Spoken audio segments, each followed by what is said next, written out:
हम अति सूक्ष्म लेवल पे जाए तो क्वांटम फिजिक्स बताता है कि अगर हम सेल ले तो सेल के अंदर न्यूक्लियस है, न्यूक्लियस के अंदर डीएनए है। डीएनए किससे बना है? तो न्यूक्लियोटाइड से। उसके अंदर कार्बन, हाइड्रोजन, नाइट्रोजन, फास्फोरस ये सब है। और हर एक एटम के अंदर फिर क्या है? तो वो है प्रोटॉन, न्यूट्रॉन, इलेक्ट्रॉन है। उसके अंदर क्या है? तो क्वार्क्स है। क्वार्क्स के अंदर क्या है? तो अभी साइंस एम थियरी जो बताता है हमारा, वो साइंस बताता है कि वाइब्रेशन से। अभी जैसे बोलते हैं गुजरात में जो पक्षी आए साइबेरिया से आए, तो हमें तो सुनना भी मतलब कौन सा जीपीआरएस यूज करते हैं? हाँ, तो वो कैसे करते हैं? और उनके आँख में जो रेटिना होता है उसमें स्पेशल तरह के मॉलिक्यूल्स होते हैं। उस पे अगर एनर्जी गिरे तो वो सिग्नल उनके ब्रेन तक जाता है और उनको ऑटोमेटिकली वो मैग्नेटिक फील्ड दिख जाता है। अच्छा।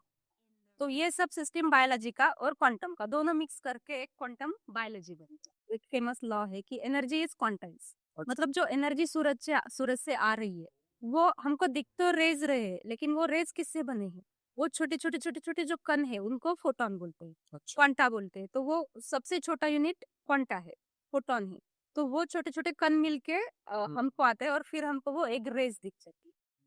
जैसे समझने के लिए ऐसे समझ सकते हैं कि जैसे पानी की धार है, हमको धार दिख रही है, लेकिन वो किससे बनी है? उसमें H2O के मॉलिक्यूल से छोटे छोटे कि एक इलेक्ट्रॉन एक पोजीशन में दो जगह पे हो सकता है। हो सकता है क्योंकि ये हाइजेनबर्ग अनसर्टेनिटी प्रिंसिपल जो कहता है कि अगर हम एक टाइम फिक्स रखें, एक टाइम पे मुझे इलेक्ट्रॉन का पोजीशन चेक करना है एटम के अंदर, तो वो हम नहीं निकाल सकते, वो अनसर्टन है।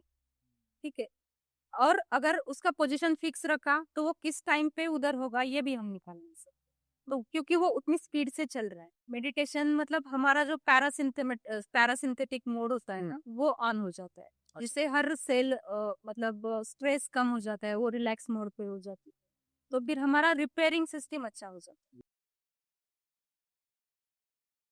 परम शांति। सभी का स्वागत है, परम परम स्वागत है बापूजी के इस यूट्यूब चैनल पर। मैं हूं अनंत और हमारे साथ है दीपाली जी, जो कि आई हैं पुणे से। इनका ऑलरेडी एक बहुत सुपर डुपर पॉडकास्ट आ चुका है बापूजी की इस मेन चैनल पर। आपने देखा कि उस वक्त हमने शरीर के बारे में, क्वांटम हीलिंग के बारे में बात की थी। शरीर को कैसे चलाया जाए, कैसे हमारे विचार अ, इस बीमारियों से लड़ने के लिए हमें हेल्प कर सकते हैं, मतलब साइंस की ऐसी सूक्ष्म बातें। तो आज जो ये हम बात करने वाले हैं, ये भी अति सूक्ष्म लेवल पे बात होगी। ऐसा पॉडकास्ट आपने शायद बहुत कम ही सुना होगा, या शायद मैं भी सुना हो यूट्यूब पे। तो आज हम जो बात करने वाले हैं क्वांटम सिस्टम के ऊपर, क्वांटम बायोलॉजी के ऊपर। मतलब ये कोई कंप्यूटर की सिस्टम नहीं, हमारे अंदर की बातें आज होने वाली है। मन, बुद्धि, संस्कार, विचार, इलेक्ट्रॉन, प्रोटॉन, न्यूट्रॉन, और ये हर चीज आप सुनते जाइए। मैं बताने वाला हूँ शुरुआत में ही ये कैसे क्वांटम बायोलॉजी काम कर रही है, क्वांटम फिजिक्स क्या है, उसके क्या प्रिंसिपल है, एनर्जी क्वांटिसाइज का क्या मतलब है, क्वांटम टनलिंग क्या है, क्वांटम एंटेंगलमेंट क्या है, सुपरपोजिशन क्या है, क्वांटम कोहेरेंस क्या है, क्वांटम प्रोसेस क्या है, क्वांटम बायोलॉजी के अंदर स्मेल कैसे काम करती है, फोटो सिनेस्थेसिस जो बायोलॉजी में आती है वो क्या काम करती है, सेल्यूलर रिस्पिरेशन क्या काम करता है, डीएनए में म्यूटेशन कैसे होता है, मेडिटेशन में शरीर में क्या होता है, स्ट्रेस से शरीर में क्या होता है, प्रेयर्स और मंत्र का वैज्ञानिक अर्थ क्या होता है, शरीर पे रियल टाइम में क्या इफेक्ट होता है, मेडिटेशन से शरीर में क्या बदलाव आता है, डीएनए पर योग मेडिटेशन का क्या प्रभाव होता है। ये अति सूक्ष्म रहस्य आज हम चर्चा करने वाले हैं। पहला एक पैराग्राफ में इसको पढ़ूंगा क्योंकि वो थोड़ा टेक्निकल है, समझने के लिए बहुत जरूरी है। उसके बाद में एक एक करके क्वेश्चन बहन जी से चर्चा करेंगे। और आज का एपिसोड जरूर से मिस मत करना, 2 बार 3 बार 5 बार सुनना, ताकि आपको पता चलेगा जो हम दिख रहे हैं वास्तव में हमारे अंदर क्वांटम प्रोसेस कैसे चल रहा है, क्वांटम सिस्टम कैसे चल रहा है, जो दिख रहा है उसके पीछे का सत्य क्या है, ये भी आज जानेंगे। तो आज विज्ञान स्पष्ट कर रहा है कि मानव शरीर केवल कोशिकाओं का समूह नहीं, बल्कि ऊर्जा, कंपन, सूक्ष्म कणों से बना एक जीवित क्वांटम सिस्टम है, जहां हर सांस, हर विचार, हर भावना इलेक्ट्रॉन की गति, ऊर्जा के प्रवाह को प्रभावित करती है। विज्ञान इसे क्वांटम बायोलॉजी कहता है, जहां जीवन के गहरे रहस्य इलेक्ट्रॉन ट्रांसफर, क्वांटम कोहेरेंस, ऊर्जा संतुलन में छिपे हैं। वही आध्यात्म उसे प्राण, चित्त, चेतना के रूप में पहचानता है। जब हम योग करते हैं तो केवल शरीर लचीला नहीं होता, हमारी कोशिकाओं की ऊर्जा एक लय में आने लगती है। जब हम ध्यान लगाते हैं, ध्यान करते हैं तो केवल मन शांत नहीं होता, हमारी पूरी जैविक प्रणाली न्यूनतम अवस्था मतलब मिनिमम डिसऑर्डर और मिनिमम ऑर्डर की अवस्थाओं में प्रवेश करती है। आज हम क्वांटम बायोलॉजी को बहुत गहराई से जानेंगे। इस वीडियो का उद्देश्य केवल ज्ञान देना नहीं बल्कि यह अनुभव कराना है कि योग और ध्यान कोई धार्मिक क्रिया नहीं बल्कि मानव चेतना को उसकी सर्वोत्तम क्वांटम अवस्था में ले जाने की वैज्ञानिक विधि है। मतलब देखिए, साइंस भी कहता है कि आप मानव चेतना के हाईएस्ट लेवल ऑफ कॉन्शियसनेस पे जब पहुंचते हैं तो क्या क्या होता है।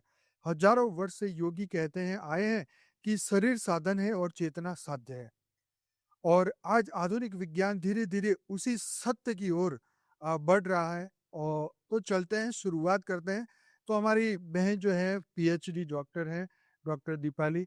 पहले भी हमने इंट्रोडक्शन दिया था, आज दोबारा से बताता हूँ क्योंकि आज जो बातें करेंगे एक नॉर्मल हमारा दिमाग से ऊपर की बातें हैं, तो ध्यान से सुनना और बहुत कुछ सीखने को मिलेगा। बहन जी बहुत बहुत स्वागत है, थैंक यू सो मच। तो जैसे हमने सबसे पहली बात करी कि क्वांटम बायोलॉजी क्या है, क्यों महत्वपूर्ण है और उसका डेली लाइफ से क्या संबंध है। जी, क्वांटम बायोलॉजी को हम दो स्तर पे समझेंगे। पहला शब्द है क्वांटम, हम्म, दूसरा शब्द है बायोलॉजी। जी। क्वांटम मतलब क्या है कि जो सूक्ष्म है, जो हमारी इन आंखों से नहीं दिखता, ठीक है, वो क्वांटम फिजिक्स में आ जाता है। जैसे हम बाहर से देख रहे हैं कि मेरा ये शरीर है, हम्म, आंखें नाक है, लेकिन अंदर क्या है उसके, ये हम अति सूक्ष्म लेवल पे जाए तो क्वांटम फिजिक्स बताता है कि एक अगर हम सेल ले तो सेल के अंदर न्यूक्लियस है, न्यूक्लियस के अंदर डीएनए है। डीएनए किससे बना है? तो न्यूक्लियोटाइड से। उसके अंदर कार्बन, हाइड्रोजन, नाइट्रोजन, फास्फोरस, ये सब है। और हर एक एटम के अंदर फिर क्या है? तो वो है प्रोटॉन, न्यूट्रॉन, इलेक्ट्रॉन है। उसके अंदर क्या है? तो क्वार्क्स है। क्वार्क्स के अंदर क्या है? तो अभी साइंस एम थियरी जो बताता है हमारा, वो साइंस बताता है कि वाइब्रेशन से। अगर हम अति सूक्ष्म लेवल पे जाए तो हम प्रोटॉन, इलेक्ट्रॉन, न्यूट्रॉन के लेवल तक रिसर्च है। लेकिन जो वाइब्रेशंस का बोल रहे हैं वो थोड़ा सा अभी वो थियोरेटिकल है, मैथमेटिकल लेवल पे है। अगर हम सिर्फ इलेक्ट्रॉन, प्रोटॉन के लेवल पे भी अगर बात करें तो ये समझ सकते हैं कि अगर इलेक्ट्रॉन प्रोटॉन की जो हलचल है उसमें अगर चेंजेस आ जाते हैं तो हमारे बाहर की जो बॉडी है उसमें भी चेंजेस आ जाएंगे। तो इसके लिए हमें कुछ साइंस के जो टर्म्स है वो समझने पड़ेंगे। क्वांटम टनलिंग क्या है, क्वांटम एंटेंगलमेंट क्या है, ये सब समझना पड़ेगा। और दूसरी बात है बायोलॉजी। तो ये तो हो गया क्वांटम का सिस्टम इलेक्ट्रॉनिक लेवल तक। और बायोलॉजी हमें खा रही हो, वो अंदर जा रहा है, उसका क्या बन रहा है, हम्म, कैसे वो पहुंच रहा है, बीमारी कैसे आ जाती है, हम्म, तो वो सब बायोलॉजी में आ जाए। अच्छा। जैसे पंछी भी होते हैं, एक जगह से दूसरी जगह जाते हैं, क्या उनके पास क्या नेविगेशन होता है? हम और तो मैप देख लेते हाँ, हैं, हम इधर कई से बार उधर सुनते हैं चलते। कि वो मतलब अभी जैसे बोलते हैं गुजरात में जो पक्षी आए साइबेरिया से आए, तो हमें तो तो सुनना भी मतलब कौन सा जीपीआरएस यूज करते हैं। हाँ, तो वो कैसे करते हैं? हाँ। उनके आँख में जो रेटिना होता है उसमें स्पेशल तरह के मॉलिक्यूल्स होते हैं। उस पे अगर एनर्जी गिरे तो वो सिग्नल उनके ब्रेन तक जाता है और उनको ऑटोमेटिकली वो मैग्नेटिक फील्ड दिख जाता है। अच्छा, तो ये सब सिस्टम बायोलॉजी का और क्वांटम का दोनों मिक्स करके एक क्वांटम बायोलॉजी बनता है। अच्छा, अच्छा, अच्छा, सही। तो ये इसका मतलब यही हुआ जो आप बता रहे क्वांटम बायोलॉजी क्या है और क्यों महत्वपूर्ण है। जी, महत्वपूर्ण, अगर पंछियों को ये क्वांटम सिस्टम नहीं होता तो क्यों या वो नहीं जा सकते ना। अगर हम इसके आधार से अगर हमारी आंख में होता तो समझो हम जहाज से आए हैं, हमको दूसरी गैलेक्सी जाना है तो हम भी जा सकते हैं। तो भगवान ने अधूरा क्यों छोड़ा हमें, हमें भी दे देते लगे हाथ। इतने पता नहीं जानवरों को इतना कुछ दिया, हमें कितना ही दिया। हाँ, अब ये जानना है तो हमको बेहद ज्ञान तो जरूरी है। हाँ, हाँ। कि बेहद ज्ञान ही सिर्फ हमको बता सकता है कि हम इस शरीर में किस लिए आए हैं, क्यों आए। ये तो सत्य है, सही बात है, ये बात सही।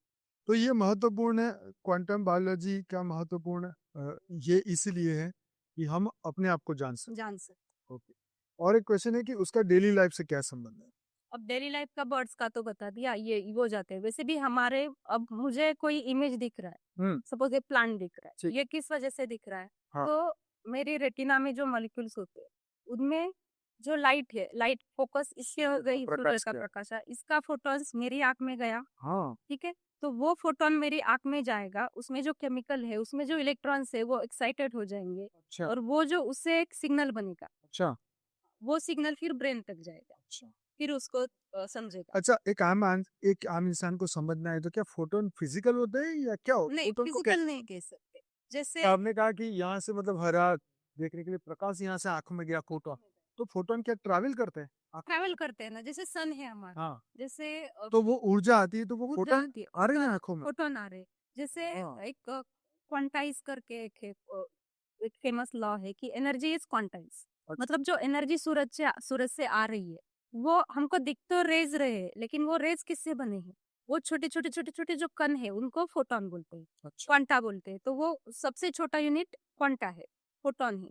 तो वो छोटे छोटे कण मिलके हम्म, हमको आते हैं, और फिर हमको वो एक रेज दिख जाती है। जैसे समझने के लिए ऐसे समझ सकते हैं कि जैसे पानी की धार है, हमको धार दिख रही है, लेकिन वो किससे बनी है? उसमें H2O के मॉलिक्यूल्स है छोटे छोटे, अच्छा, वो छोटा यूनिट हो गया। फिर वैसे ही सन की जो रेज है, उसमें फोटॉन्स है, तो उसमें बहुत सारे फोटॉन्स होते हैं। वो फोटॉन्स किसी चीज से टकराए, तो उससे रिफ्लेक्शन होके हमारे आंख में आ जाता है। तो हमारा जो सिस्टम बनाया है अभी, तो उस सिस्टम में जो यहाँ पे रेटिना में जो मॉलिक्यूल्स होते हैं, हम्म, उससे टकरा जाते हैं, उसका जो एनर्जी ट्रांसफर हो जाता है, उसका लेवल बढ़ जाता है एनर्जी का, और उससे जो सिग्नल बनता है, इलेक्ट्रिक सिग्नल, वो हमारे ब्रेन तक जाता है। और फिर आगे क्या करना है, वो ब्रेन हमको फिर पता है। तो मतलब सूर्य से जो फोटोन मैंने भी सुना था कि फोटोन दीवार पार कर जाते हैं, हर चीज पार कर हाँ, जाते कर जाते हैं, उनका एनर्जी वही एक टर्म है ना उसमें, टनलिंग करके, क्वांटम टनलिंग। हैं। अच्छा, हाँ, हाँ, उसके बारे में बता दीजिए। क्वांटम टनलिंग जैसे एक समझने के लिए एक एग्जांपल है कि एक हिल है ऐसे। हाँ, हाँ, हमको एक चीज को, समझो बॉल है, उसको उधर जाना है, इस हम्म, पोजीशन से इस पोजीशन जाना है। ठीक है। तो एक प्रोबेबिलिटी है कि वो ऐसे जाएगा, हम बॉल को धक्का दे जोर से तो वो ऐसे जाएगा, लेकिन सफिशिएंट एनर्जी नहीं है, तो वो कैसे जा सकता है? हाँ, तो फिजिकल फॉर्म में तो नहीं जा सकता। नहीं सर। लेकिन क्वांटम लेवल पे प्रोटॉन इलेक्ट्रॉन जो है, वो कम एनर्जी होते हुए भी वो टनल पार कर सकते हैं। अच्छा, वो क्वांटम टनलिंग क्या हमारे विचार भी ऐसे ही जाते हैं? जा सकते हैं, जा क्वांटम सकते टनलिंग के जा सकते हैं, क्योंकि एनर्जी बैरियर हर चीज में होता है। एनर्जी हर चीज में लगती तो है, अगर एनर्जी कम है तो फिर भी हम कोई चीज कैसे कर सकते हैं? तो क्या हमारे थॉट भी ऐसे फोटोन क्रिएट करते हैं नहीं, या कुछ फोटोन तो करते होंगे? फोटोन तो नहीं क्रिएट करते, लेकिन थॉट जैसे वाइब्रेशन, जैसे बापूजी ने भी बताया कि हमारे वाइब्रेशन अग्निवायु तत्व के बने होते हैं ना, वो प्रकाश के नहीं। अच्छा, ओके। तो वो फिर कितनी दूर तक जा सकते हैं? वो तो करोड़ों करोड़ों किलोमीटर जा सकते हैं। वही टर्म है ना फिर, क्वांटम एंटेंगलमेंट का टर्म। हाँ, वो भी साथ में समझाइए। ठीक है, क्वांटम एंटेंगल का एक्सपेरिमेंट कैसा था कि एक लेजर बीम है, हाँ, उसको एक प्रिज्म से पास करते हो। पास किया। ठीक है, वो एक केमिकल का बना होता है, उससे से किरण गए, हाँ, तो उसमें से बहुत सारे फोटॉन्स निकले। जी, ठीक है, फिर फोटॉन ए हो गया, फोटॉन बी हो गया। एक सिस्टम होता है, उसमें से लेकर के फाइबर फाइबर ऑप्टिक्स होता है, तो उसमें से एक फोटॉन को एक 1 किलोमीटर ले लिया, एक को इधर ही रखा। तो उनका जो प्रॉपर्टी है, वो एंटेंगलमेंट है दोनों से। और इसका अगर मेजर किया तो हम इसका भी मेजर कर सकते, ऑटोमेटिकली वो हमको पता चल जाता है। तो इसका एक रियल टाइम में एप्लीकेशन ये है कि जो मिलिट्री वाले है, कि चाइना की हो, यूएसए की हो, या फिर ब्रिटिश हो, वो सारे ये क्वांटम एंटेंगलमेंट यूज करते हैं अपने सिक्योरिटी के लिए। ठीक है, जैसे हैकर्स होते हैं अभी बहुत सारे, तो हैकर्स क्या करते हैं, बीच में हमारा इंफॉर्मेशन लीक कर देते हैं। लेकिन समझो, अब मैंने जो इंफॉर्मेशन में मैंने आपको भेजना है, किसी को नहीं जाना चाहिए। हाँ, बराबर। तो हमारा जो इंटरनेट कनेक्शन है अभी, ठीक है, वो तो है। अब क्वांटम एंटेंगलमेंट क्या करेगा, उसके लिए क्वांटम फोटोन पेयर बनाना पड़ेगा। हम्म, जो मैंने बताया, ए और बी फोटोन है, एक फोटोन आपके पास रहेगा, एक फोटोन मेरे पास रहेगा। ठीक है, अब क्या करेंगे, जो सिस्टम है क्वांटम सिस्टम का, उसके जरिए मेरा जो फोटोन था, ए फोटोन था, उसमें मैंने मेरा मेरा एक स्टेट डाल दिया जो मुझे आपको भेजना है क्वांटम लेवल पे। ठीक है, कोई सूक्ष्म ऐसे स्थूल नहीं, वो एक फंक्शन हो गया, वो मैंने वो फोटोन के साथ मिक्स कर लिया, हम्म, और वो फिर आपको भेजा। तो वो जो मिक्सिंग का जो प्रोसीजर है, वो इतना सेफ है कि उसको कोई भी नहीं देख पढ़ सकता, कोई भी नहीं देख सकता। तो फिर वो आपके पास ही जाएगा, क्योंकि आपके पास दूसरा फोटोन का पेयर है।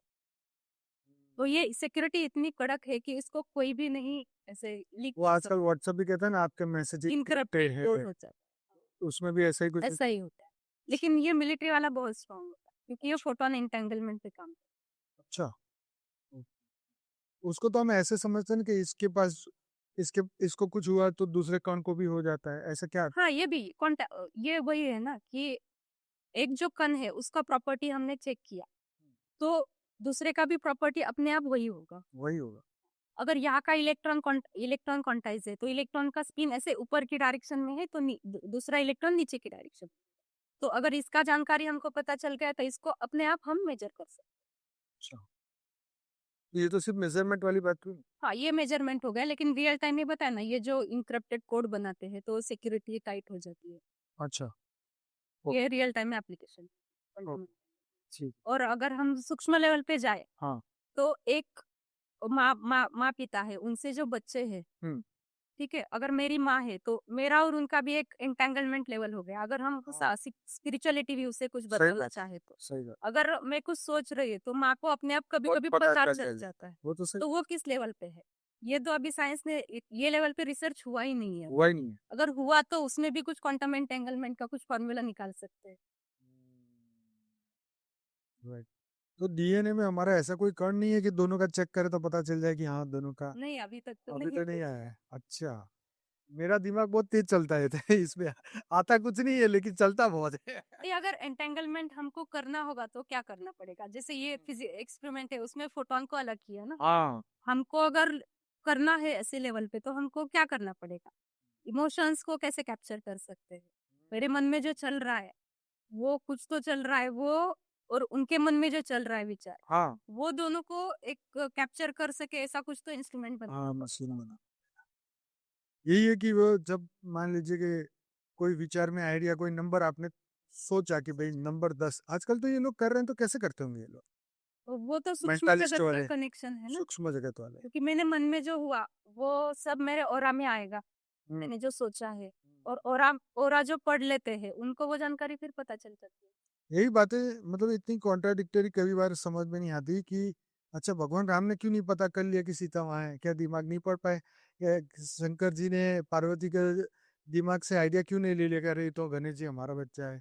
या इस तरीके की बात है कि यार भगवान हो के एक दूसरे का नहीं पढ़ सकता, हमारे वाइब्रेशन नहीं पकड़ सकते, और आज का बंदा बोलता है मैं आपका कोड निकाल लूंगा, आपका पासवर्ड निकाल लूंगा, बताओ। नहीं, यहाँ पर समझने की बात ये है कि जो भी अवतार आए हैं ना, वो जादू करने के लिए नहीं आए ना। नहीं ये तो सच है, वो बस आपकी बात सच है। लोगों को एक क्या बोलते हैं, एक मैसेज देने के लिए है कि ये पृथ्वी पे क्या कैसे हमको जीना है, कैसे हाँ। रहना है। कोई जादू करके तो नहीं जाना है, ये तो टेम्पररी है।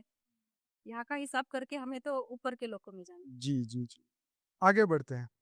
अब क्वांटम फिजिक्स के कुछ प्रिंसिपल जानेंगे। जो एनर्जी इज क्वांटाइज का मतलब क्या है? ये अभी हमने डिस्कस किया, क्वांटाइज मतलब छोटे छोटे कण होते हैं ना, ठीक है, फोटॉन्स। तो फोटॉन्स एनर्जी। उसी को। हाँ। ओके। अब मैक्स प्लैंक का सिद्धांत क्या है? ओके, मैक्स प्लांक जो साइंटिस्ट थे उन्होंने एक इक्वेशन बनाया, E is equal to H nu करके। E मतलब एनर्जी, एच है जो वो कांस्टेंट है, प्लैंक्स कांस्टेंट, और न्यू है वो फ्रीक्वेंसी।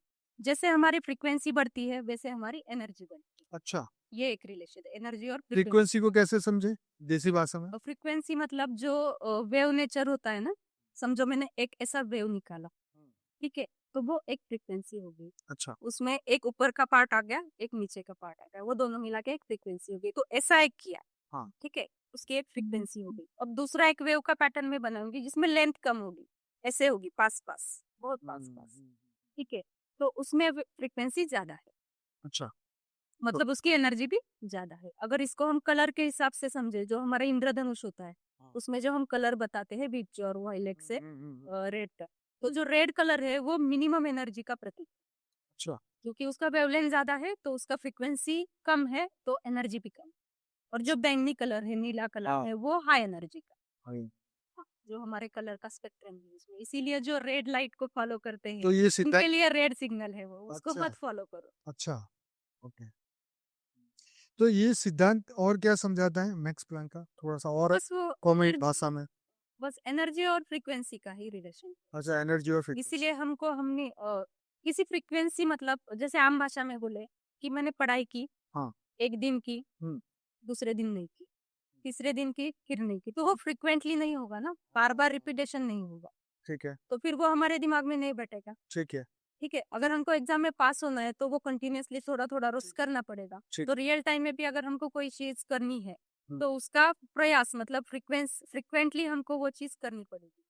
ऐसे नहीं कि हमने आज कुछ मेडिटेशन कर दिया और जादू हो गया और मेरा इतनी सी बात के लिए ये सिद्धांत बना दिया इसको। लेकिन ये क्वांटम लेवल पे है ना, अच्छा, क्वांटम लेवल पे। एनर्जी। अच्छा, ओके। मुझे मतलब कई चीजें ऊपर से जा रही है, कुछ बातें समझ में भी आ रही है, तो फिर इसका क्या करें, मतलब आम इंसान इसका क्या करे, ये लेकिन सिद्धांत। इसके आधार से चलता है ना सब कुछ। हाँ, बताइए ना थोड़ा और। मतलब कोई भी सूर्य से आपको ये समझना मैं एकदम बेवकूफ हूँ, मुझे समझाना है ऐसे ही। ऐसे नहीं, इसलिए क्योंकि देखो, जो भी सुनेंगे ना सबकी फ्रीक्वेंसी अलग है। अलग। तो वो कितना समझेगा, जैसे आपकी बातों में से मैं 50% 60% समझ रहा हूँ, तो कोई 10 समझ रहा है, कोई 90 समझ रहा है, जो आपकी भाषा जानता है वो शायद 100% समझे, या आपका भी मतलब वो इंटरव्यू समझ रहा है कि यह कितने पानी में है, ये भी देख ले। तो मतलब ये कह रहा हूँ कि एक आम इंसान इसको कैसे समझे, ये आसान समझाना। हाँ, अब बोलिए। अब वैसे जाए तो ये साइंस का लॉ है। साइंस ठीक का है। लॉ है। हाँ, लॉ है। ओके। तो एनर्जी और फ्रीक्वेंसी, फ्रीक्वेंसी मतलब जैसे मैंने पहले भी बताया कि फ्रीक्वेंसी मतलब आप जो वेव्स है उसका जो कॉम्पैक्ट होना, मतलब वो छोटा छोटा हो जाना, उसका जो वेवलेंथ है वो कम हो जाना, दो वेव के बीच में जो अंतर है वो कम हो जाना, और फ्रीक्वेंसी बढ़ जाना, उसकी वजह से एनर्जी बढ़ जाएगी। तो जिसकी एनर्जी ज्यादा होगी वो ज्यादा आगे प्रोसेस कर सकता है। अच्छा। तो क्वांटम लेवल पे जो भी प्रोसेसेस होती है अगर वो हाई एनर्जी की हुई तभी वो आगे चल जाएगी ना। अच्छा, किसी का दिमाग तेज है और किसी का धीरे है, उसके न्यूरॉन्स धीरे काम कर रहे हैं, इसके तेज कर रहे हैं, इसको इससे कोई लेना देना है समझने और समझाने के लिए। इसको लेकिन ह्यूमन के सिर्फ इस लॉ पे नहीं चलता है ना, अच्छा। क्योंकि बाकी के भी जो सूक्ष्म लॉ है जैसे अच्छा। हाँ री इनकारनेशन मानते हैं, उसके पिछले जन्म के जो संस्कार है अच्छा, इसको उसके प्रारब्ध के साथ भी प्रारब्ध के जोड़ते साथ हैं। भी जोड़ना पड़ेगा। ओके। ओवरऑल समझना है तो सिर्फ ये साइंस इसे के नियम ये हेल्प तो कर सिर्फ एक सकते उस हैं। इनविजिबल कण की बात कर बात रहे कर हैं। ओके, ठीक है, इसको छोड़ के आगे बढ़ते हैं। क्वांटम टनलिंग की आपने बात की है, लेकिन और बताना चाहेंगे उसमें कुछ। बस टनलिंग मतलब हमारे शरीर में अगर उसको ले, क्योंकि एक इलेक्ट्रॉन है हम्म। उसको एक प्रोटीन से दूसरे प्रोटीन जाना है, हम्म। लेकिन उसके पास सफिशिएंट एनर्जी नहीं है फिर भी वो जा रहा है, हम्म। तो उसके लिए ड्राइविंग फोर्स है ये टनलिंग का, क्वांटम टनलिंग। लो एनर्जी होते हुए भी वो एक प्लेस से दूसरी प्लेस में जा सकता है, तो ये क्वांटम लेवल पे ही पॉसिबल है। अगर हमारे पास एनर्जी नहीं है, मैं बीमार हूँ लेकिन मुझे वहां जाना है तो मैं नहीं जा सकती क्योंकि ये स्थूल है, बराबर। बहुत बड़ा शरीर है, लेकिन क्वांटम लेवल पे वो जा सकता है। जा सकता है, ठीक है। तो हमारे अंदर ऐसी क्वांटम टनलिंग बहुत चल रही होगी, तो हमें नहीं पता है बस। ठीक है, ये सूक्ष्म से अति सूक्ष्म बातें हुई। अगर हमारा पूरा शरीर ही सिर्फ इलेक्ट्रॉन का बना होता तो हम एक झटके में इधर से उधर जाते। अच्छा, तो फिर क्या इन्होंने कोई ऐसा निकाला नहीं कि मशीन वगैरह की हम अपने मतलब इंसान को स्कैन करके अलग अलग रेज मार मार के चेक करते हैं इनके शरीर में क्या क्या है।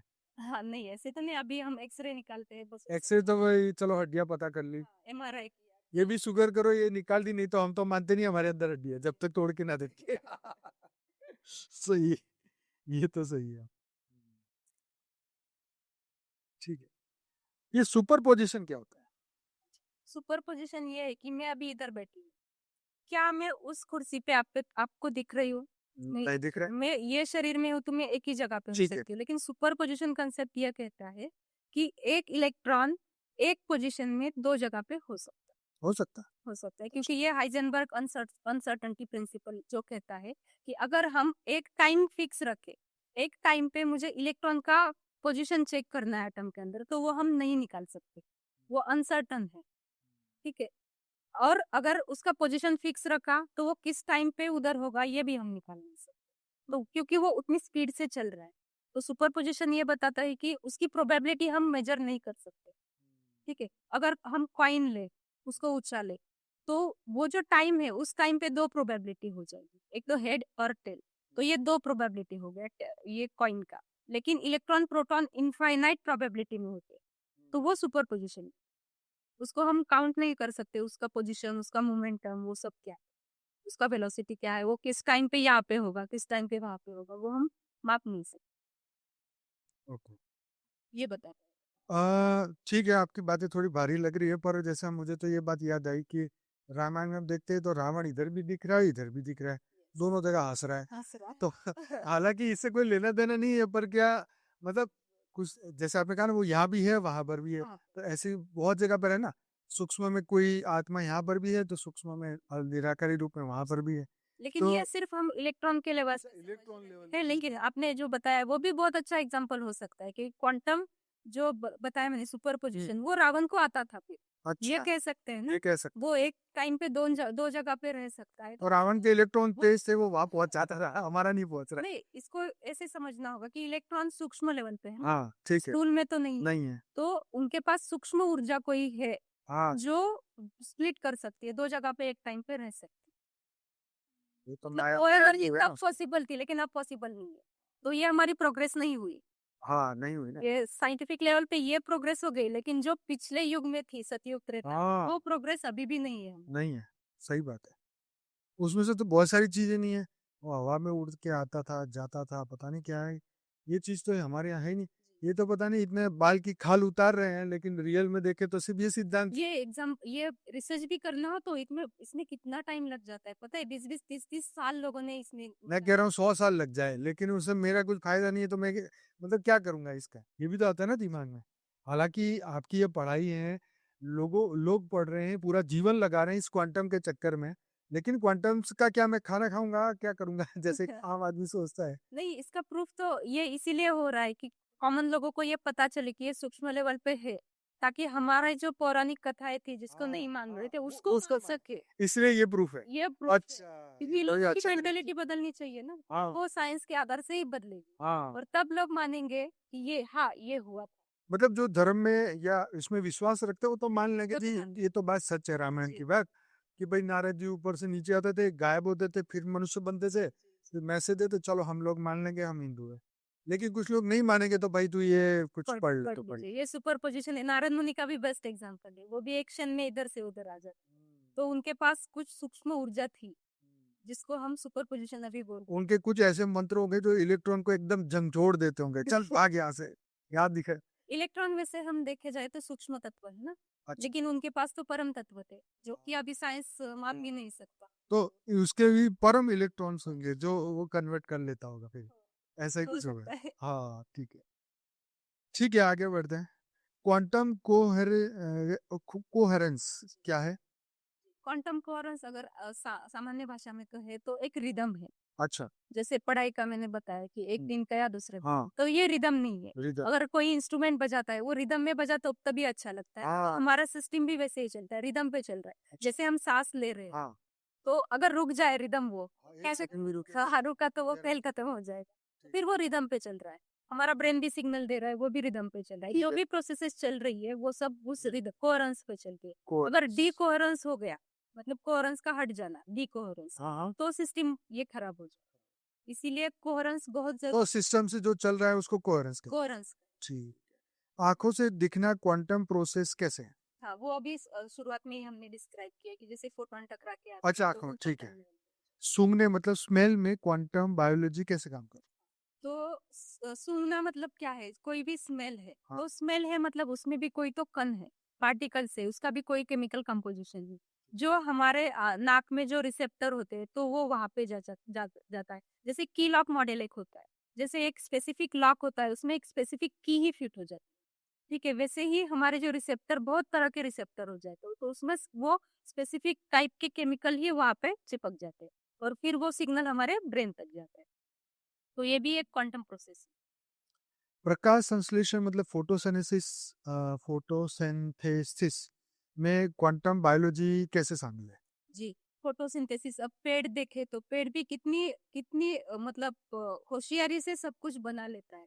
सूरज, हाँ कितना इंटेलिजेंट है वो। सूरज सूरज की की एनर्जी किरण से लेते हैं, इससे नीचे अपने आप से, को ग्रो कर। हाँ नीचे से पानी लेता है, हाँ कार्बन डाइऑक्साइड लेता है, हाँ। और उसके पत्ते में जो क्लोरोफिल होता है, क्लोरोप्लास्ट हम्म, होता है, उसमें जो केमिकल्स होते हैं तो वो सब एटीपी बना लेते हैं। ठीक। ठीक है, तो वो प्रोसीजर है, उसमें भी क्वांटम क्वांटम कोहेरेंस है। उसका रिदम अगर डिस्टर्ब हो गया तो वो नहीं बना सकता, कंटिन्यूअसली ऑक्सीजन नहीं दे सकता। तो ये सब प्रोसेसेस भी जो हमें दिख रहे हैं पेड़ में भी, वो सब भी सूक्ष्म लेवल पे कार्य कर रहे हैं। सूक्ष्म लेवल। बस दिख रहा है, बस इतना नहीं है, उनके अंदर भी वो प्रॉपर रिदम है, कोहेरेंस है, तभी ये सब सिस्टम चल रहा है। आजकल तो कितनी नई नई टेक्नोलॉजी निकली कि एक ही पेड़ के अंदर इनकी टेनियों में दूसरा दूसरा जोड़ देंगे तो कोई हरा फूल देगा, कोई नीला, कोई पीला। हाँ, हो जाता है ना वो। हाँ, हाँ, हो जाता है। तो इवन ये भी है कि एक था कि नीचे पोटैटोज़ है हाँ, और ऊपर फूल है, टोमेटो है। टोमेटो है। अच्छा, ये भी सिस्टम हो जाता है। अच्छा। तो ये सब चीज़ों का कोई नेगेटिव फ़ायदा मतलब नुकसान भी तो होता होगा? फ़ायदा और नुकसान नहीं, भी होता है? नुकसान तो कोई नहीं है, नहीं? लेकिन बस रिसर्च चल रहा है, जैसे ह्यूमैनिटी को हेल्प हो जैसे एक सके। पेड़ लगा दिया तो आलू, प्याज़, लहसुन सब एक साथ में उगेगा। इतना सब एक साथ तो नहीं, अभी 2 एक साथ हो सकते हैं 2 क्योंकि होते हैं। क्योंकि 2 पार्ट है ना, एक ऊपर का पार्ट है, हाँ, एक नीचे हाँ, नीचे ये में अलग कर सकते हैं, ऊपर में अलग कर सकते बस इतना ही की है। हैं। इतना ही हो सकता है, अच्छा, ज़्यादा से तो ज़्यादा नहीं। फूलों में अलग-अलग क्यों आया? मैंने देखे हैं कई फूलों पे फूल अलग-अलग हुए। वो क्या है कि ये थोड़ा बॉटनी बॉटनी में आता अच्छा, है बॉटनी सर, में आता है। वनस्पति शास्त्र में आता है। जैसे पेड़ का जो एक हिस्सा होता है उसको अगर कट कर दे और उधर कुछ दूसरा बीज डाल दे, हाँ, तो उधर वो भी फर्मेंट हो जाता है, उससे अच्छा। भी वो निकल सकता है, वो बन अच्छा, अच्छा, सकता है, अच्छा। फिर उसको सेपरेट करके फिर पौधा लगा। अच्छा, ओके। चलो, कभी बॉटनी वाले हमारे भाई-बहन आएँगे तो इससे बात करेंगे। चलो ठीक है। आगे जो कोशिकीय श्वसन मतलब सेल्युलर रिस्पिरेशन में क्वांटम बायोलॉजी कैसे काम करता सेल्यूलर रेस्पिरेशन मतलब हमारा जो सेल चल रहा है, जैसे हमने बताया कि हमारे बॉडी में बहुत सारे सेल्स, है? हाँ, तो सेल है वो अपना सिस्टम बना रहे हैं, वो सिस्टम से प्रोटीन बना रहे हैं, जैसे डीएनए। एक सेकंड। ये कोशिकीय श्वसन मतलब हमारा हिंदी में और आसान श्वास ले रहे हैं। हाँ, श्वास, ये तो नाक से श्वास हो हाँ, गया, लेकिन जो सेल है ना, वो कैसे लेते हैं? श्वास मतलब ऐसे हवा का अंदर आना जाना ऐसे नहीं। ऐसा नहीं। रेस्पिरेशन मतलब उसका जो प्रोसेस है ना, उसको उसको जो काम दिया है अच्छा, वो काम करना, अच्छा, फिर उससे फिर कार्बन डाइऑक्साइड जो बनाते हैं वो अच्छा। फिर रेस्पिरेशन हो गया। ठीक है, ठीक है, सेल बना रहे हैं, सेल से आगे जाके वो सब प्रोटीन्स वगैरह बन रहे हैं। ठीक ठीक है। है, तो उसका जो काम कर रहा है तो उस काम में उसको स्ट्रेस आ रहा है। हाँ, आपने लास्ट टाइम हाँ, लास्ट टाइम भी बताया था कि उसमें मिनिमम स्ट्रेस तो बनता ही है, हाँ, ऑक्सीडेटिव ऑक्सीडेटिव स्ट्रेस बनता है। तो उसको अगर हम मिनिमम लेवल पे लाना है तो हम क्या कर सकते हैं? तो इसके लिए हमको फिर आगे मेडिटेशन का टेक्निक जो बताया है कि मेडिटेशन में सारी कोशिकाएं एक क्या कह सकते हैं, कोहेरेंस में आ जाती है, जैसे हमने डिस्क्राइब किया, कोहेरेंस में आ जाती है, तो उसके जो स्ट्रेस बनता है वो कम बनता है। आलस से छोड़ के सीधे काम पे लग जाते हैं हमारे हाँ। सिपाही। ठीक है। तो वो सेल रिपेयर स्टेट में जाता है ना, उस पे जो स्ट्रेस था वो रिलैक्स हो गया है। हुँ, अच्छा, ठीक है।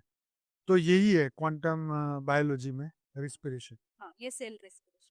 समझ आगे क्वांटम बायोलॉजी डीएनए उत्परिवर्तन म्यूटेशन जो कहते हैं इसे डीएनए म्यूटेशन को कैसे समझाती है? जी, अब डीएनए म्यूटेशन क्या है कि हमारे सेल में तो डीएनए है, ठीक है? अब वो डीएनए का चेंज हो जाना, अच्छा, उसका कोड कुछ चेंज हो जाना, उसको बोलेंगे म्यूटेशन। ठीक है। ठीक है, तो अब वो किस चीज से होता है, तो साइंस बताता है कि जैसे कुछ सूरज की एक्स्ट्रा किरणें हो गई, या फिर कुछ अल्ट्रावायलेट लाइट अगर हमारे शरीर पे पड़े, खाने में कुछ गलत हो गया, अच्छा, तो फ्रिक्वेंटली अगर हुआ तो हमारा डीएनए चेंज हो सकता है, अच्छा, ये बताया। ठीक है, ये साइंस ने बताया, लेकिन जैसे हमने पहले भी डिस्कस किया कि डीएनए सिर्फ इन चीजों से नहीं बदलता।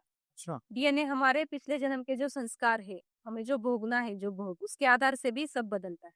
अच्छा। ठीक है, तो ये बहुत ही क्वांटम लेवल से भी बहुत सुपरा क्वांटम लेवल पे हो जाता है। लेकिन ये समझना जरूरी है कि हमारा जो प्रारब्ध है उसके आधार से डीएनए बनेगा, फिर डीएनए के आधार से फिर हमारा आगे का शरीर बनेगा। ठीक है, अगर डीएनए का म्यूटेशन समझे तो सिर्फ बाहरी चीजों से नहीं होगा, वो आंतरिक चीजों से भी हो सकता है, ये यहाँ पे समझ लो। ठीक है। और एक बात है कि डीएनए म्यूटेशन मतलब क्या है कि डीएनए में जैसे हाइड्रोजन से नाइट्रोजन है तो उनके बीच में ना बॉन्ड हो जाता है टेम्पररी, जैसे ये दो है जुड़े तो इसके बीच में एक टेम्पररी बॉन्ड बन गया, अगर वो टूट गया तो वो डीएनए का स्ट्रक्चर बदल जाएगा, उसको म्यूटेशन कह सकते हैं। तो वो जो हाइड्रोजन का बॉन्ड है, अगर वो गलत आगे सिग्नल दे रहा है, गलत प्रोटीन बना रहा है, तो उसको तोड़ना जरूरी है।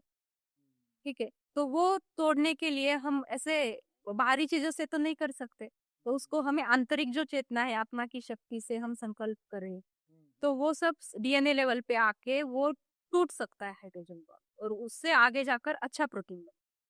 अच्छा। स्ट्रेस शरीर को कैसे नुकसान पहुंचाता है? प्रेयर या मंत्र का वैज्ञानिक अर्थ क्या है? जी, स्ट्रेस तो बताता है, हर सेल को स्ट्रेस आ जाता है हर काम में, तो हमारे सेल में तो ट्रिलियंस ऑफ सेल्स है, अगर ग्रॉस उनका निकाले तो कितना स्ट्रेस हमारी बॉडी में बनता होगा। तो वो स्ट्रेस रिलीफ करने के लिए हमको क्या करना चाहिए? तो उसका सॉल्यूशन जो है भक्ति मार्ग में बताते हैं, मंत्र जप। नाम क्योंकि सुबह नाम जप करो 108 बार किया, फिर भी वो आदमी कितना खुश हो जाता है, मतलब उसका स्ट्रेस कितना रिलीफ हो जाता है उसकी वजह से। तो अगर हम वो तो शुरुआत है सिर्फ, लेकिन अगर हम नाम जप के एवज में आगे जाके जो आप जिस भगवान को जानते हैं उसके साथ कनेक्ट करें, जो बापू जी का परम शांति योग है, हाँ अगर उससे कनेक्ट करें तो वो जो एनर्जी आएगी उससे तो हमारा सारा का सारा स्ट्रेस निकल जाएगा। राइट राइट तो ये एक कोहेरेंस की स्टेट हो जाएगी। ये जो रिदम है रिदम वो हमारा और उस परमात्मा का रिदम हो जाएगा। अगर वो हो गया तो बहुत बढ़िया हो ये जाएगा। लोगों ने कुछ ऐसा भी रिसर्च किया है कि एक व्यक्ति सुबह नौकरी पे जाता है, शाम को आता है और जो स्ट्रेस इकट्ठा होता है उसकी बॉडी में, क्या उसको नाप सकते हैं क्या कोई? नहीं, नाप तो अनुभव कर सकता है वो बंदा, वो नाप तो नहीं चेहरा सकता है। फीका पड़ जाता है, दुखी सा दिख रहा है थक जाता और थक जाता है, यही सिम्टम्स है सिम्टम्स। बाहर से जो दिखाई नहीं, देता है, वो वैसे नहीं, वैसे नहीं। ये अनुभव की बात है फिर। तो उसका उसके शरीर में से ना एक चिमटी भर के थोड़े सेल निकाल ले, उसको उसमें डाल के देखे कि अरे कितना स्ट्रेस है, देखे जरा। इस पे कभी सोचेंगे। सोचना चाहिए भाई, तुम्हें कोई टॉपिक नहीं है तो मेरा वीडियो सुन लो, ये मैं आइडिया देता हूँ क्या क्या संबंध है मुझे। सही बात। क्योंकि ये तो बहुत सीधी सी बात है कि तुम, हम कहते हैं भी तुम स्ट्रेस में है, अच्छा कितने प्रतिशत स्ट्रेस में क्या पता। अब किसी को नौकरी नहीं मिली तो उसको कितना स्ट्रेस है, उसके तो हर हर एक एक सेल में स्ट्रेस भरा हुआ है। अच्छा उसको मिल गई, न्यूज मिला तो हैप्पी सिंह बन गया, 1 मिनट में उसका स्ट्रेस रिलीज। को रस चालू हो गया है, सिस्टम चालू हो गया सब। तो ये भी बात तो मतलब एक कितनी सूक्ष्म बात है कि हमारे सेल भी स्ट्रेस लेते हैं। उनको भी कराओ, धंधे पे लगाओ, बिजनेस कराओ जी, ये पहले। सूक्ष्म लेवल पे देखे तो हाँ स्ट्रेस किसको नहीं है? हाँ किस जो ब्रह्मांड का क्रिएटर है, ले ले किसी को हाँ ब्रह्मांड का, की तो बड़ी उसको बात है। स्ट्रेस है ना, लेकिन वो स्ट्रेस इस लेवल पे नहीं, सेल लेवल पे नहीं, हाँ उसका उसको सेल ही नहीं है, क्या होगा। सेल ही नहीं है। मतलब प्रोटॉन न्यूट्रॉन लेवल पे नहीं होगा। हाँ ये तो है। उनका स्ट्रेस कुछ अलग, मतलब परम अच्छा ये तो ये बात होगी कि ये धरती लोक के डायमेंशन में ये हमारा शरीर है, मान लो हम ही यहाँ पे स्पेस में चले जाए, अंतरराष्ट्रीय स्पेस स्टेशन में, तो वहां जाके फिर वो स्ट्रेस उसका अलग लेवल पे होता होगा। अलग होता होगा, लेकिन शरीर तो यही है ना। अच्छा चलो शरीर नहीं है, जो सूक्ष्म शरीर में तप लोक में बैठा है या स्वर्ग में बैठा है, हाँ तो इंद्र को भी स्ट्रेस था उसका, स्ट्रेस था। उसकी कुर्सी का। तो मतलब ये यहाँ से सीधा एक मोटर की तरह पाइप से ऊपर जा रहा है, सभी लोग में ट्रांसफर हो रहा है सब। और क्या ये भी बात है कि अगर स्ट्रेस को कम करना है तो अगर हम, ज्ञान कितना जरूरी है। ओके। आपने बताया अभी कि इंद्र भी स्ट्रेस हाँ कब राक्षस आ जाए और हाँ उसकी गद्दी हिला दे, लेकिन उनको अगर ज्ञान होता कि ये गद्दी कुछ नहीं है, इसके ऊपर भी एक लोक है, अगर मैं उधर जाऊँ तो उसका स्ट्रेस कम हो जाएगा। तो इसीलिए बोलता है ना कि उनको ब्रह्म ज्ञान नहीं है, नहीं था, आत्मज्ञान नहीं है। होता अगर होता तो शायद उनका स्ट्रेस ना होता, ना होता। है ना। जैसे आज एक इंसान हमेशा मृत्यु से डरता रहता है लेकिन वो स्वीकार ही कर ले, कह रहे यार कल तो मर ही जाएंगे, तो इसमें क्या प्रॉब्लम है। और ऐसी बात तो नहीं है कि तुम पहली बार मर रहे हो या पहली बार जी रहे हो, अनंत बार जियो, अनंत बार मरे हो, सब कुछ अनंत अनंत बार हुआ, तो इस बार का कौन सा टेंशन ज्यादा ले रहे हो। सच बात है, इसीलिए तो ज्ञान जरूरी है। इसलिए कहेंगे इसीलिए ज्ञान की कितनी महत्वता तो हम अपने सेल को सिखा देना ये सब ज्ञान, है। जी। सेल में भर दे कूट कूट के, ताकि वो बस स्ट्रेस लेना ही नहीं, नहीं तो तेरे को डंडा लेके पीट सेल में देगा। भी, और बचपन से सबको सिखाना चाहिए। जैसे बच्चे का जन्म होता है तो उसके संस्कार हो जाते हैं ना, बहुत सारे संस्कार उस पे डालते हैं ना, मतलब वो बोर स्नान होता है, बाल कटाना होता है, अच्छा तो ये संस्कार बड़े बड़े हो जाते हैं तो वो अलग अलग संस्कार होते हैं उसके। तो एक संस्कार ऐसा भी होना चाहिए कि वहां पे उसको गीता पढ़ाई जाए। बस पढ़ाना नहीं, मंत्र, क्योंकि स्कूलों में हम बहुत सारे देखते हैं, मेरा भी बच्चा है, तो वो उनको मंत्र सिखाते हैं, मतलब वो उनका वाणी ठीक हो जाता है, प्रोनाउंसिएशन ठीक हो जाता है, वो तो एक बेनिफिट है, लेकिन उसका अर्थ अगर समझाए हाँ वो कितना अच्छा हो जाएगा। पर बुद्धि समझने के योग्य नहीं है तो फिर वही हो जाता है। सिंपल एग्जांपल, हाँ जैसे बच्चों के लेवल पे कुछ एग्जांपल समझा सकते हैं। मतलब देखो मृत्यु लोक में आके कितने हमें मजबूर बना दिया कि मतलब बच्चा बनने के बाद राम हो कृष्ण हो सबको स्कूल जाना पड़ेगा, तुम नहीं छूटोगे बेटा, हमें कलयुग में धक्के खिला रहे हो, 2.5 2.5 किलो के बैग उठवा रहे हो, तो तुमने भी तो उठाया होगा। वो उनका क्या बोलते हैं, गुरुकुल में जाके वो लोग और उनको तो वहां पे खाना बनाना, आश्रम की सेवा करना, पेड़ पौधे लकड़ियां तोड़ के लाना, चूल्हा करना, गुरु की सेवा करना, उनकी गुरु माता की सेवा करना, अगर उनके बच्चे होंगे तो उनके साथ भी खेलना, उनकी भी सेवा करना, मतलब हर काम करना पड़ता है। अपने को तो स्कूल में जाके अपना काम करके आए फिर जयराम जी की। और एक स्ट्रेस है कि जब ब्रह्मांड विसर्जित होता है, जब हम जैसे बापूजी भी हमेशा बताते हैं, उनमें नेगेटिविटी आ जाती है। अरे हाँ, ये बात तो सही है।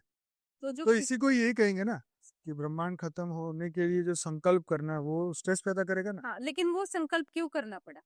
क्योंकि जो उन्होंने रचना नीचे की है, उनकी नेगेटिविटी उन तक पहुंच गई। बराबर। इसके लिए उनको उनको पता चला कि ये अब नहीं चल सकता। नहीं चल फिर उन्होंने संकल्प किया। अच्छा। ठीक है, तो वो नेगेटिविटी जो नीचे बनी थी, अगर वो ना बनती तो उनको जरूरत ही नहीं थी। बराबर। तो इसके लिए जो उनके पास जो शक्ति थी, जिस पावर से उन्होंने ब्रह्मांड बनाया था, वो कम पावर का था। इसीलिए वो सिस्टम बन गया। अगर वो हाईएस्ट पावर का होगा तो वो सिस्टम पर देखो, ये देखा जाए तो देखिए आपकी बात मैं समझ रहा हूँ। जैसे जैसे एक लॉजिक, अब धरती की बात करते हैं कि मेरे पास एक डिग्री है बीकॉम की, अब मैं सोचा हूँ मास्टर कर लूँ। चलो मास्टर कर लिया, अच्छा चलो पीएचडी कर लूँ, अच्छा पीएचडी कर लिया, उसके आगे कुछ है टीएचडी या जो भी कुछ है वो भी कर ली। लेकिन इंसान की जो वो जो पाने की खोज है ना, और डिग्री और नॉलेज, वो खत्म नहीं हो रही। इधर शिव भी है, तो जब उनको भी ज्ञान तो है, तो उनको तो वो भी तो ढूंढते हैं ना कि मेरा क्रिएटर कौन, वो महाशिव का ज्ञान हो। अच्छा, तो मेरे पास इतना पावर है तो उनके पास, तो मैं कैसे प्राप्त करूं? ऑब्वियसली, तो शिव महाशिव बनने की कोशिश करता है, महाशिव परम महाशिव। तो कहीं ना कहीं उनके अंदर भी तो स्ट्रेस क्रिएट होता होगा। जो संकल्प से क्रिएशन करते हैं तो स्ट्रेस तो होता। जैसे माँ बाप यहाँ पे एक बच्चा पैदा कर रहे हैं, सोच रहे हैं फैमिली प्लानिंग के लिए, तो उनको भी स्ट्रेस है कि कैसा होगा, वो क्या सोचेगा, क्या पढ़ेगा, क्या खाएगा, क्या बनाएंगे, कैसे होगी इसकी लाइफ। 100 ज्योतिष को दिखाते हैं। तो क्रिएशन करना इट मीन्स स्ट्रेस, स्ट्रेस, है ना। तो लेकिन वो थोड़ा सा पावर पे भी डिपेंडेंट पावर होगा। के ऊपर भी बहुत ज्यादा पावर होगा तो स्ट्रेस बहुत कम होगा। बहुत कम होगा। फिर वो बेपरवाह बादशाह भी तो है कि नहीं। पर ब्रह्म को क्या पता कि तुम धरती पर जाके जो करना है वो पहले ही बोल दिया। भावातीत, निराकार, कोई टेंशन से मुक्त है वो। चलो ठीक है, आगे बढ़ते हैं। तो ये जो डीएनए म्यूटेशन को कैसे समझाते हैं क्वांटम बायोलॉजी, आपने थोड़ा समझा, और कुछ कहना चाहेंगे नहीं, बस म्यूटेशन। ठीक। और एक हो सकता है कि हाँ, ये तो होगी तो बात। अगर हम मनुष्य की चेतना का विचार करें हाँ और राक्षस की चेतना का विचार, हाँ तो उसमें नेगेटिविटी ज्यादा है। हाँ। ठीक है, तो वो नेगेटिविटी के आधार से उसकी लालच बढ़ जाती। मुझे ये भी प्राप्त करना है, वो भी प्राप्त करना है, तो वो तो कड़ी है ना, एक से दूसरी, एक से दूसरी तीसरी तो वो वो बढ़ती जाएगी, तो उससे स्ट्रेस भी बढ़ेगा, हाँ। उसकी नेगेटिविटी बढ़ेगी, वाइस वर्सा। मतलब ये बढ़ा तो ये भी बढ़ेगा, ये बढ़ेगा तो उसकी लालसा इतनी है कि उसको स्वर्ग भी चाहिए, उसको पूरा ब्रह्मांड भी चाहिए, उसको पूरी गैलेक्सी भी चाहिए। मतलब तो ये जो बापूजी बताते हैं ना, जितना ब्रह्मांड दिखे सब चाहिए। सब चाहिए। सही तो बात सब है। पावर के लिए ये सब सच में देखा जाए तो उनमें जो ज्ञान है ना वो कम है। ज्ञान के जो सेल्स होते हैं वो कम है, इसीलिए उनको ज्ञान ऐसे कूट कूट के उन पे भरना चाहिए कि आप ये ज्ञान लो, आपका सारा कचरा निकल जाएगा। अच्छा हाँ, ये बापूजी जी कहते हैं ना कि जिसके अंदर ज्ञान का सेल है वो ये सब जानता है। सब- मतलब उसके अंदर शायद रिकॉर्डिंग होगी। तो मतलब जिसको सेल नहीं है तो सेल की, मतलब इसके अंदर हमारी आत्मा में भी ज्ञान का सेल है। या अगर ब्रेन के लेवल पे बात करो तो, या 100 ट्रिलियन सेल्स की बात करो, तो उस सेल्स के अंदर भी ज्ञान होता होगा। ऐसा कुछ रिसर्च किया कि इसका डीएनए निकला और ये तो पीछे बहुत ज्ञान भरा पड़ा है इसमें। नहीं ये तो एकदम पता नहीं, इतने जन्मों में कुछ किया ही नहीं इसने, इसके डीएनए में कुछ माल नहीं भरा है। नहीं, बस जेनेटिक लेवल पे हम डीएनए Genetic तक level। गए हैं, उसके आगे नहीं। मतलब वो उसको सुप्रीमेसी और डिप्रीमेसी जैसे कह दो बोलने में, कि भाई ये बहुत ज्ञान है, बहुत पावर वाला डीएनए है, बहुत नीचे वाला डीएनए। ऐसे थे, बस आउटपुट पे देखता है ना साइंस, ऐसे ऐसे इतने अंदर तक नहीं अभी research जैसे एक बार मैंने देख रहा था कि कुछ औरतों पे रिसर्च हुई कि भाई आप किस तरीके के बच्चे की माँ बनना चाहते हो। तो वो कहते कि भाई हमारा जो मैं अपना बच्चा चाहती हूँ वो ऐसा चाहती हूँ कि जिसके अंदर ये हो, ये हो, ये हो। तो मतलब आप ऐसे कौन सा पिता पसंद करेंगे जो आपको ऐसा बच्चा दे सके।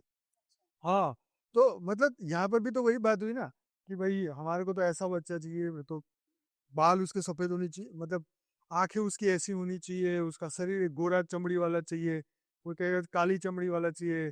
तो उस हिसाब से वो अपने लड़का जब सिलेक्ट करते हैं, ऑब्वियसली कोई भी, जब हम, चाहे हम पुरुष हो चाहे स्त्री हो, हम अपने से ऊपर वाली चीज को पसंद करेंगे कि तो भाई लेवल का बंदा है, ठीक। या नहीं तो कोई अपने नीचे वाले से बात भी करना नहीं चाहता। तो कहीं ना कहीं वो वही वो क्वांटम एंटेंगलमेंट वाली बात आती है कि अपने, शायद हम अपने सेल से या फ्रीक्वेंसी से जो मिलता हो जुलता या ओरा से मैच होने वाला या इस वही तरीके के चाहते हैं। चाहते हैं। तो ये भी कुछ ऐसा सूक्ष्म और में होता होगा। एक बात ये है कि जो बच्चों में ज्ञान के सेल्स आते हैं ना ज्यादा, वो माँ से आते अच्छा, ज्ञान कैसे? हैं। हाँ, साइंस कहता है। हाँ, साइंस कहते हैं। हम्म, क्योंकि जेनेटिक लेवल पे देखा जाए ना, तो इंफॉर्मेशन बाप में ज्ञान नहीं है।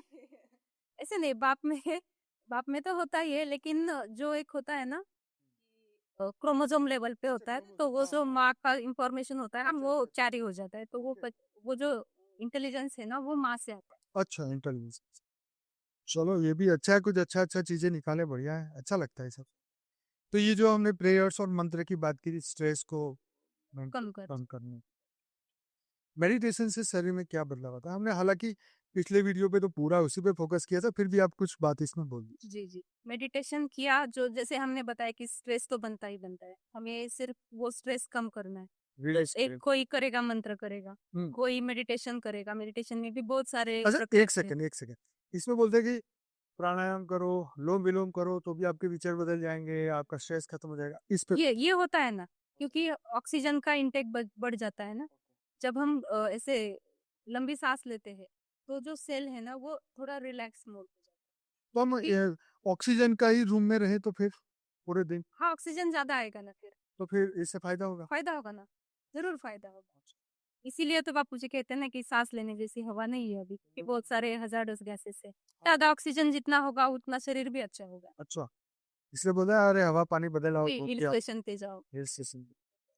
ठीक। क्योंकि पृथ्वी से जैसे जैसे ऊपर जाएंगे हवा अच्छी बनती अच्छा ये मेडिटेशन की बात कर रहे थे, शरीर पर असर, और क्या बोल रहे थे आप? है। जी, मेडिटेशन मतलब हमारा जो पैरासिम्पेटिक मोड होता है ना, वो ऑन हो जाता है, अच्छा। जिससे हर सेल मतलब स्ट्रेस कम हो जाता है, वो रिलैक्स मोड पे हो जाती है।